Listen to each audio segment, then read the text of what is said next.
Hello friends, তো আজকে আমরা এই ভিডিওতে শিখব ন্যারেশন। ন্যারেশনকে আবার গোড়া থেকে আমরা শেখা শুরু করব। এক একটা জিনিস আমরা ক্লিয়ার করব, দিয়ে পুরো ন্যারেশনটা আমরা শেখার চেষ্টা করব আজকের এই ভিডিওতে। তার শুরুয়াত, ন্যারেশন কথাটার অর্থ কি? প্রথমে এটা বলো, ন্যারেশন কথাটার অর্থ হচ্ছে উক্তি। তাহলে উক্তি বা ন্যারেশন, যেটাকে আমরা বলতে পারি স্পিচ। কি বলি? স্পিচ। স্পিচ মানেও উক্তি। এখন দেখে নেওয়ার পালা যে ন্যারেশন বা স্পিচ এটা কয় প্রকারের হয়। দেখো, ন্যারেশন বা স্পিচ দু রকমের হয়। একটা হচ্ছে ডাইরেক্ট ন্যারেশন বলতে পারি, বা ডাইরেক্ট স্পিচ। আর একটা কি না, আর একটা হচ্ছে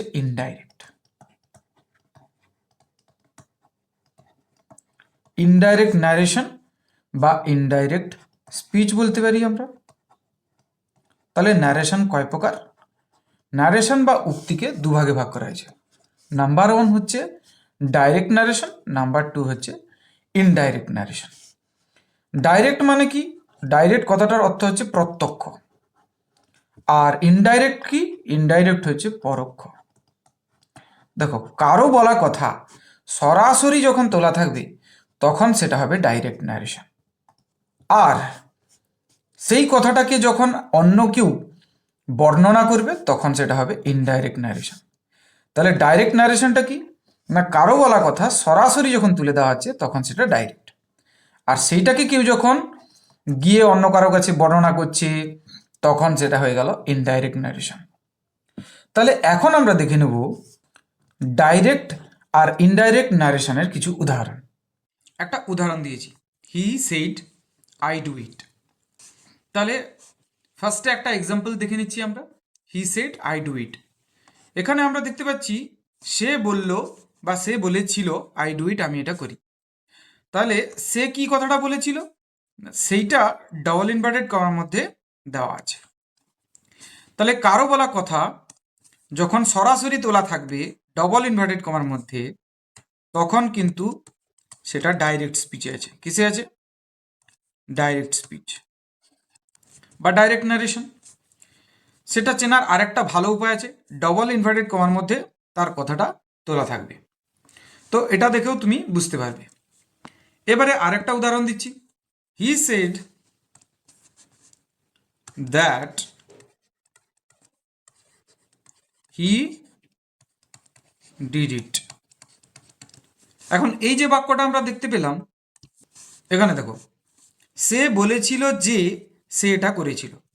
অর্থাৎ এই কথাটা আমরা যখন বলছিলাম he said I do it, তখন কিন্তু তার বলা কথাটা সরাসরি তুলে দিয়েছিলাম ডবল ইনভার্টেড কমার মধ্যে, কিন্তু এখানে কোনো ডবল ইনভার্টেড কমা নেই।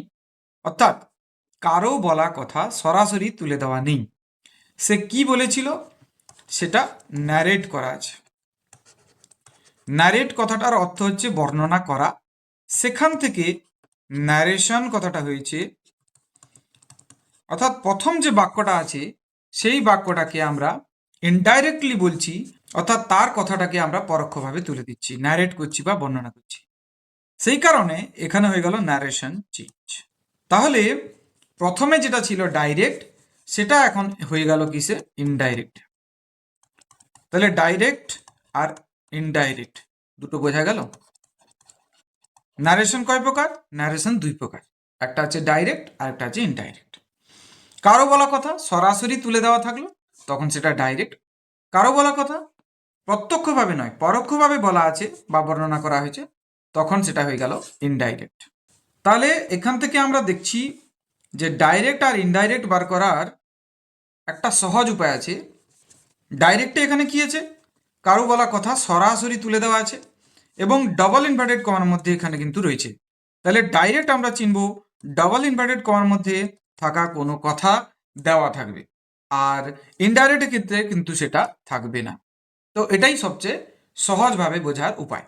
তাহলে আরেকটা উদাহরণ দিই বা এক্সাম্পল দিই, দিলে তোমরা বুঝতে পারবে। দেখো, he asked what is your name. Question করেছে। তাহলে সে প্রশ্ন করেছে হোয়াট ইজ ইয়োর নেম, তোমার নাম কি। এখানে আমরা কি দেখতে পাচ্ছি, সে জিজ্ঞাসা করেছে যেটা, সেটা ডাবল ইনভার্টেড কমার মধ্যে আছে। তার মানে তার বলা কথাটা সরাসরি তুলে দেওয়া আছে। এক্ষেত্রে আমরা বুঝলাম এটা কিসে আছে না ডাইরেক্টে। তাহলে এটা কি ন্যারেশন, ডাইরেক্ট ন্যারেশন বা ডাইরেক্ট স্পিচ। কিন্তু ওই একই লাইন বা একই জিনিসটা অর্থ একই রকম বোঝাবে, একটু আলাদা রকম করে লিখছি। যেরকম ধরো, he asked what my name was, full stop. তাহলে এখানে তার বলা কথাটা সরাসরি তুলে দেওয়া আছে, নেই। ডাবল ইনভার্টেড কমা আছে, নেই। তাহলে যেহেতু ডাবল ইনভার্টেড কমা নেই, সরাসরি তার মানে তুলে দেওয়া নেই। সরাসরি তুলে দেওয়া নেই মানে এটা কোন ন্যারেশনে আছে, ইনডাইরেক্টে আছে। তাহলে আশা করি বোঝাতে পারলাম ডাইরেক্ট আর ইনডাইরেক্ট ন্যারেশনের মধ্যে পার্থক্যটা কি। তাহলে আরেকবার বলে দিই, বক্তার বলা কথাগুলি সরাসরি তুলে ধরা বা বর্ণনা করা বোঝালে তখন সেটা ডাইরেক্ট স্পিচ হয়। ডাবল ইনভার্টেড কমা এর মধ্যে থাকে ডাইরেক্ট স্পিচ। 2 নম্বর হচ্ছে বক্তা কি বলতে চাইছে তা পরোক্ষভাবে বর্ণনা করা বোঝালে তখন সেটা কি হবে বলতো, ইনডাইরেক্ট স্পিচ হবে। আর ইনডাইরেক্ট স্পিচের মধ্যে কিন্তু ডাবল ইনভার্টেড কমা থাকবে না। ন্যারেশন চেঞ্জের শুরুবাত এখানে, প্রথম ভিডিও এখানে, ছোট্ট করে একটা ভিডিও। পরের যে ভিডিওগুলোতে বাদ বাকি অন্যান্য বিষয় এবং ন্যারেশন চেঞ্জের অন্যান্য যে নিয়মগুলো সেগুলো আমরা আলোচনা করব। থ্যাংক ইউ, দেখা হচ্ছে তাহলে পরের ভিডিওতে।